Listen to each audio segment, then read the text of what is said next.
Olá meus amigos, olá minhas amigas, tudo bem? Eu sou o professor Rafael De Lázari, estou falando aqui do Brasil. Venho bater um papo com vocês a respeito do Instituto do Estado de Coisas Inconstitucional. Desde já reforço a minha honra e agradeço a gentileza pelo convite, minha honra por poder bater um papo com vocês aí a respeito desse instituto, né? Está tão em voga aqui no Brasil, na verdade na América do Sul, notadamente, tá? Agradeço o Instituto Jurídico Internacional de Turim, né? O Instituto Jurídico Internacional de Torino. Vou falar em português, vou falar um pouco mais devagar para facilitar a compreensão da língua, tá? Então, vamos bater um papo aqui. Deixa eu me apresentar primeiro. Como eu já disse, sou o professor Rafael De Lázari, sou pós-doutor em Democracia e Direitos Humanos pelo Centro de Direitos Humanos da Faculdade de Direito da Universidade de Coimbra, em Portugal. Sou doutor em Direito Constitucional pela Pontifícia Universidade Católica de São Paulo, aqui no Brasil. Advogado, atuante nas áreas de Direito Constitucional, Direitos Humanos, Direito Administrativo. Tá? Professor de graduação, mestrado, doutorado, também cursos preparatórios para concursos. Tenho 26 livros publicados, entre obras autorais e coletâneas. Gostaria de divulgar para vocês 2 livros meus. Meu Manual de Direitos Humanos, está na 3ª edição, Manual de Direitos Humanos. O meu mais recente livro também, que é o Manual de Direito Constitucional, tá bom? Esse aqui acabou de sair. Como vocês estão vendo que a minha área acadêmica de atuação é a área do direito constitucional, dos direitos humanos, um pouquinho de direito administrativo também, mas essas 2 disciplinas primeiro. O Instituto do Estado de Coisas Inconstitucional tem tudo a ver com direito constitucional e direitos humanos. Pois bem, uma noção introdutória do que seria o Instituto do Estado de Coisas Inconstitucional. Aqui no Brasil a gente chama ele pela sigla, né? Do ECI. Bom, é uma inconstitucionalidade estrutural de coisas. Pois bem, a gente sempre aprende, o direito constitucional sempre nos ensinou isso, que as inconstitucionalidades atingem leis e atos normativos, né? Portanto, há um alto grau de abstração no controle de constitucionalidade. O que você quer é uma declaração de constitucionalidade ou inconstitucionalidade de uma lei ou de um ato normativo. A lei X é inconstitucional porque fere o princípio constitucional da dignidade humana.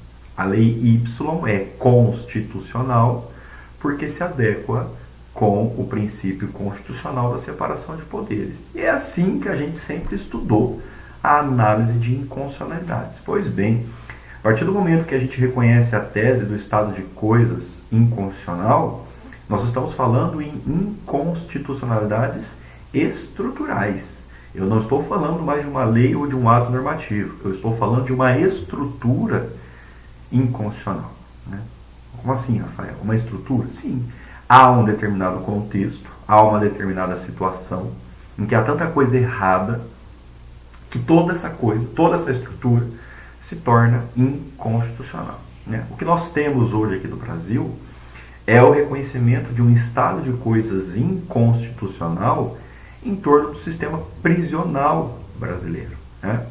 O Supremo Tribunal Federal, a nossa Corte Máxima de Justiça, a gente vai passar daqui a pouco sobre a discussão dela ser ou não uma Corte Constitucional propriamente dita, mas o Supremo Tribunal Federal falou abertamente que o sistema prisional brasileiro é um estado de coisas inconstitucional, é um todo inconstitucional. Há tantas violações aos direitos fundamentais, aos direitos humanos, há tanto descumprimento de preceitos básicos, dentre eles, notadamente, a nossa Lei de Execuções Penais, que todo o sistema prisional brasileiro se tornou inconstitucional. Veja, portanto, que não se trata da declaração de constitucionalidade ou inconstitucionalidade de uma lei ou de um ato normativo, mas sim de uma estrutura, tá?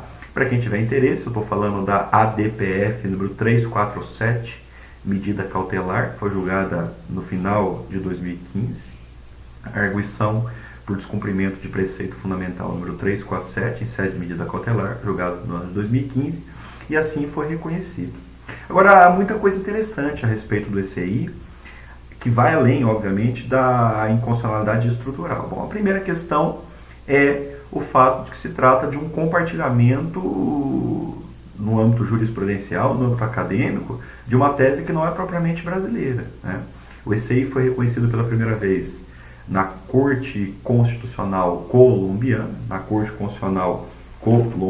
ok? Sentença de tutela número 153, sentença de tutela número 153 de 98. E a coisa lá começou pela análise das penitenciárias de Medellín e Bogotá e acabou generalizando de maneira tal que se reconheceu que todo o sistema prisional colombiano seria um todo inconstitucional, né? A Corte Constitucional Colombiana acabou decidindo pela existência de vários outros estados de coisa inconstitucional. Pode dar uma olhada depois na jurisprudência colombiana a respeito do problema decorrente das Farc, né, das Forças Armadas, o problema de pré-guerra civil existente na Colômbia, questões relativas à perseguição de um indivíduo que era protetor dos direitos humanos dentro do próprio sistema prisional colombiano, questões relativas a direitos previdenciários, né? O estado de coisa inconstitucional acabou sendo ampliado por lá. Aqui no Brasil, a gente só reconheceu o Instituto do ECI, pelo menos por hora, no nosso sistema prisional. Bom, então esse é o primeiro dado a ser trabalhado, né? O fato de que a gente está buscando soluções jurídicas em sistemas jurídicos que não são muito próximos, né? Vocês certamente devem saber que o ordenamento brasileiro, ele busca o seu referencial teórico, o seu embasamento de um sistema franco-romano-germânico, né? A nossa influência é muito grande do sistema francês, aquela coisa do Código Napoleônico, do direito romano e do direito alemão. Minoritariamente hoje, mais recentemente, do direito anglo-saxão, notadamente por conta da influência de uma certa cultura de precedência, mas isso não é o caso agora. Bom, então, a gente sempre buscou respostas, a gente sempre buscou soluções para os nossos problemas no direito que nos é matriz, né? O direito franco-romano-germânico. A partir do momento em que o Supremo Tribunal Federal reconhece o estado de coisas inconstitucional aqui no Brasil em relação ao nosso sistema prisional, nós estamos buscando uma resposta em um sistema que não é mais próximo aqui do Brasil, né? O Brasil tem uma similaridade cultural, jurídica também, fática, sociológica, né, com a Colômbia, né, e também com a África do Sul. São sistemas que não são muito próximos, Brasil, Colômbia e África do Sul, né? Então é uma mudança no foco de busca de soluções. Pois bem, ao invés da gente buscar soluções na Alemanha, na França e na Itália, é óbvio que não se pode descartar a influência histórica desse sistema, a gente vai buscar soluções em sistemas que não são mais próximos, né? Em sistemas em que o contexto fático, a realidade é mais próxima da nossa, né? Então você pode analisar o que aconteceu na Colômbia, o sistema prisional colombiano, situação de massiva violação de direitos fundamentais, né? Erros estruturais, celas superlotadas, administrações públicas e políticas prisionais equivocadas, e se entendeu o seguinte: olha, nós temos uma proximidade total com isso. Aqui no Brasil nós lidamos exatamente com essa situação, né? Agora é fundamental que você entenda, né? Nós temos problemas no sistema prisional brasileiro, mas nós também temos problemas graves estruturais. Temos problemas na área de saúde, na área de educação, na área de previdência. Aqueles que acompanham a política brasileira, o sistema de justiça brasileiro, sabendo que nós temos uma sobrecarga de processos, temos uma crise política muito grande. Então você poderia perguntar assim: bom, Rafael, a partir do momento em que você reconhece uma inconstitucionalidade estrutural sobre o sistema prisional brasileiro, não representaria uma abertura, uma porta para que nós reconhecêssemos inconstitucionalidades no nosso sistema de saúde, um sistema universal, gratuito, que é o SUS, uma inconstitucionalidade estrutural no nosso sistema de educação, uma inconstitucionalidade estrutural no nosso sistema de previdência social? Inclusive a Colômbia já reconheceu o estado de coisas inconstitucional relativo a questões previdenciárias. Então a gente poderia pegar emprestado esse mesmo precedente, né, e aplicar para outros problemas. Exatamente por isso o Supremo Tribunal Federal também inspirado pela Corte Constitucional Colombiana, pegou emprestado alguns conceitos básicos para que se reconheça o estado de coisa inconstitucional. O primeiro deles é a situação de violação massiva, primeiro critério, né, para reconhecimento do ECI, situação de violação massiva, generalizada de direitos fundamentais.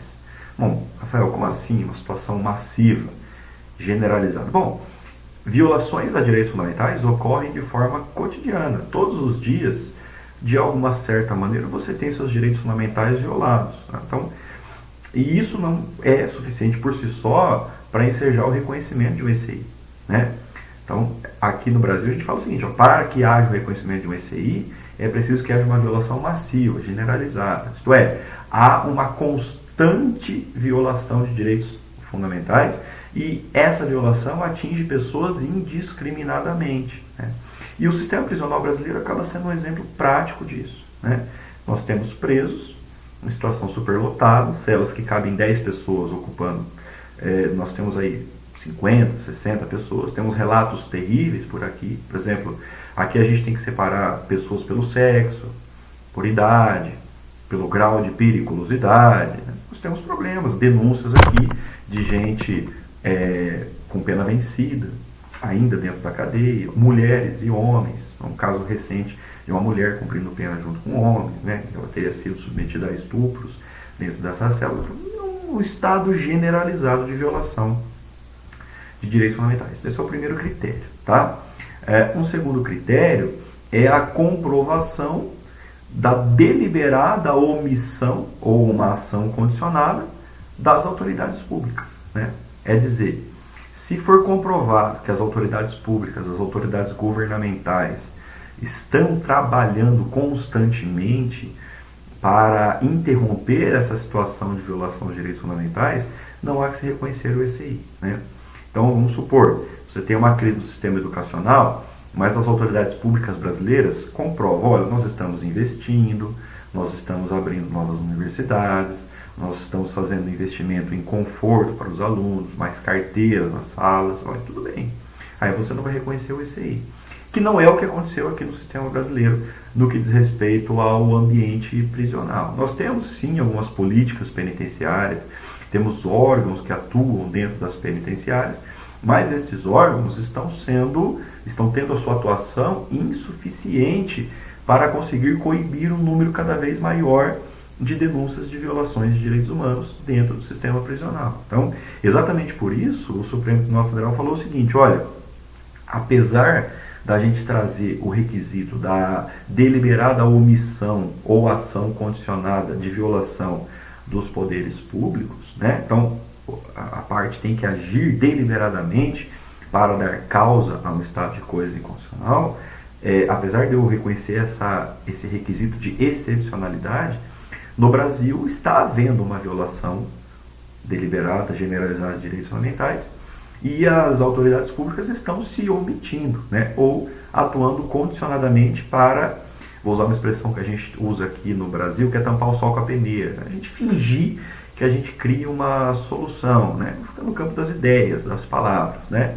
Então esse é um segundo requisito para o reconhecimento do estado de coisas inconstitucional. Bom, vamos trabalhar mais uma nuance a respeito do ECI, a respeito da própria questão da autonomia do Poder Judiciário para reconhecer o ECI. Bom, estou falando aqui para vocês, o reconhecimento do estado de coisas inconstitucional se deu por atuação, por reconhecimento do Supremo Tribunal Federal, né? Não foi, obviamente, de ofício, nosso Poder Judiciário não age como regra de ofício, né? Ele tem que ser provocado, ele foi provocado via ADPF, via arguição por descumprimento de preceito fundamental, se exigir, inclusive, dessa ADPF, que fosse elaborado um plano de recuperação do sistema penitenciário brasileiro, umas medidas, né? Não importa falar sobre elas agora, né? E o Supremo Tribunal Federal vem e reconhece o ECI. A pergunta que você tem que fazer é o seguinte, a quem compete a implementação de políticas públicas, né? Nossa Constituição, no artigo 2º, diz que são poderes da União independentes, presta atenção, independentes e harmônicos entre si, o Executivo, o Legislativo e o Judiciário. A gente sempre trabalhou aqui uma ótica tradicionalista que compete predominantemente ao Poder Legislativo e ao Poder Executivo o processo de implementação de políticas públicas, né? Mesmo por conta do argumento de legitimidade popular, né? O judiciário tem déficit democrático, né? Você não vota aqui no Brasil para juiz, você vota para um deputado, você vota para presidente, você vota para senador, você vota para os membros do Poder Legislativo e do Executivo, você não vota para os membros do Poder Judiciário. Então, a grande questão é a seguinte: estaria o Poder Judiciário, ao reconhecer o estado de coisas inconstitucional, violando essa premissa maior de separação de poderes? Que é uma pergunta inerente que a gente tem que fazer, né? Porque é o Poder Judiciário determinando, em tese, que outro poder que não ele faça alguma coisa. Então é o Poder Judiciário falando: Legislativo, faça isso, elabore uma lei nesse sentido, Executivo, faça aquilo, determine um investimento de tantos milhões, bilhões de reais, a nossa moeda, né, no sistema prisional. É uma discussão que existe, né? No caso brasileiro, que ensejou o reconhecimento do ECI, a grande maioria das obrigações determinadas pelo Supremo Tribunal Federal foram obrigações que dizem respeito à própria atuação do Poder Judiciário. Por exemplo, determinou-se a realização de audiências de custódia, que é outro instituto novo aqui, né? Isto é, apresente o preso à autoridade competente para que se verifique se há uma situação de flagrante. Um problema muito grande que nós temos aqui não é a quantidade de presos no total, é a quantidade de presos provisórios dentro do ambiente prisional, né? É o cidadão que ainda não tem uma sentença transitada em julgado e está dentro do sistema prisional. Então você ainda tem uma presunção de inocência, um estado de dúvida, né? Então o Supremo Tribunal Federal falou o seguinte: olha, uma vez que o indivíduo é preso em flagrante, vamos realizar audiência de custódia, que é um instituto dos direitos humanos, que a gente está implementando no Brasil agora, né? Apresente o preso à autoridade e o preso vai analisar, o juiz, vai analisar se esse indivíduo tem realmente que ficar preso, ou se é o caso de uma soltura, de um relaxamento do flagrante, de uma concessão de liberdade provisória, de uma conversão em uma prisão processual. Isso é uma obrigação determinada pelo STF. A segunda obrigação foi a respeito do estímulo àquilo que a gente chama de medidas cautelares diversas na prisão, ou seja, também para a prisão provisória, né? Por quê? Porque no Brasil, até 2011, havia duas opções: ou o cidadão estava preso ou ele estava solto, né? Não havia espaço para soluções intermediárias, né? Então, às vezes, não tinha tanto motivo para o indivíduo ficar preso, mas ele ficava preso mesmo assim. Ou então, não havia tanto motivo para o indivíduo ficar solto, mas ele ficava solto mesmo assim. E a gente pensou nas medidas cautelares, olha o nome, cautelar, diversas da prisão. Por exemplo, fiança, monitoramento eletrônico, proibição de frequentar determinados locais, etc. Bom, então se o indivíduo está numa situação intermediária, a gente aplica a ele uma medida intermediária. Então ele não vai ficar preso, mas ele vai ficar com uma tornozeleira eletrônica, por exemplo. Ou então, o indivíduo não vai ficar solto, mas ele vai ser proibido. O indivíduo vai ficar solto, mas ele vai ser proibido, por exemplo, de frequentar determinados locais. Essa foi uma segunda obrigação. E a terceira obrigação, aí sim, mais relacionada ao âmbito do Poder Executivo e do Poder Legislativo, a proibição do contingenciamento de recursos do Fundo Penitenciário Nacional, que é uma espécie de auxílio no custeio da nossa questão penitenciária. Tá? E uma outra questão para ser trabalhada, eu sei que a gente já está avançando aqui na hora, é a respeito da própria existência do Supremo Tribunal Federal como uma corte constitucional propriamente dita, né? A discussão que nós temos aqui no Brasil é se o nosso Supremo Tribunal Federal é uma corte constitucional da maneira como foram pensadas as cortes constitucionais, né?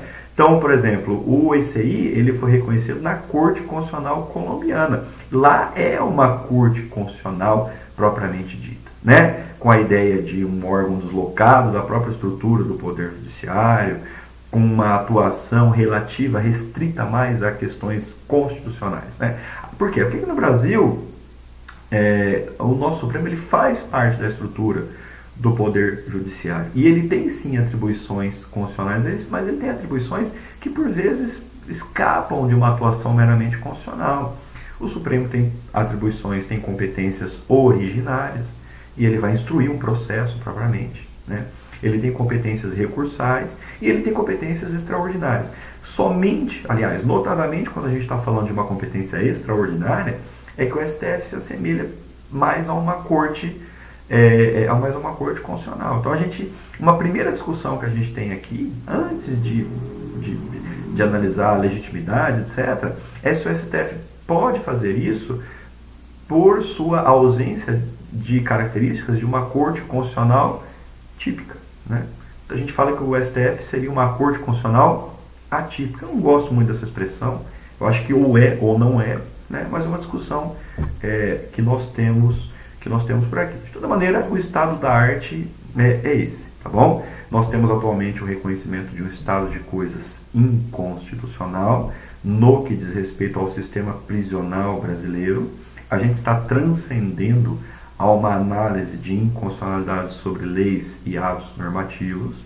A gente está pulando aquela análise, aquela questão de que inconstitucionalidades atingem atos genéricos e está atingindo estruturas concretas, né?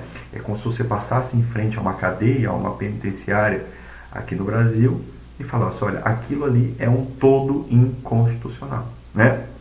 É óbvio que isso vai dando ensejo a discussões secundárias, lateralizadas, tá? Por exemplo, vou dar alguns exemplos aqui, não vou me aprofundar muito. Pois bem, a primeira pergunta que você pode fazer é a seguinte.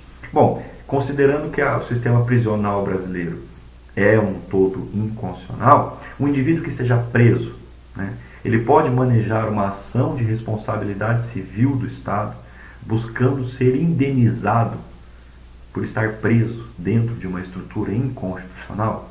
Uma pergunta que nós temos que fazer. Bom, se já se reconheceu que aquele lugar em que ele está preso é um todo inconstitucional, então ele pode manejar uma ação buscando ser indenizado por estar preso em algo inconstitucional, né? É a primeira pergunta que você pode fazer. Uma segunda pergunta que você pode fazer é o seguinte: nós temos uma carga excessiva de processos no Poder Judiciário brasileiro. Estamos trabalhando aí com um universo de mais de 100 milhões de processos. Então seria o próprio Poder Judiciário, aquele que reconheceu o ECI, um estado de coisa inconstitucional, por não conseguir resolver a sua sobrecarga de processos? Temos uma crise política tremenda, né? No Poder Legislativo, no Poder Executivo. Já faz 4 anos que o Brasil não consegue se pacificar politicamente. As nossas estruturas de poder, de maneira geral, seriam um estado de coisas inconstitucional? São perguntas que você pode vir a fazer nesse contexto. Bom, outra pergunta, né, já para encerrar. Poderia o Poder Judiciário determinar um investimento específico? Olha, eu estou obrigando você, Poder Executivo, a investir X reais na reforma de uma penitenciária? Uma pergunta, porque nós temos uma decisão aqui que determinou isso. O Poder Judiciário obrigou a um investimento no sistema prisional, né? Você pode criar uma situação de conflito. Poderia ser, por exemplo, a seguinte situação, pensem comigo. O Judiciário manda o Poder Executivo investir numa penitenciária, por exemplo, e o Executivo fala o seguinte: Judiciário, pois bem, eu investirei nessa penitenciária quando você julgar todos os seus processos, né? Então, seria uma resposta que desencadearia uma crise institucional, tá bom? Então são perguntas para vocês aí refletirem. Eu agradeço muito pela oportunidade de bater esse papo com vocês, esse curto papo, né?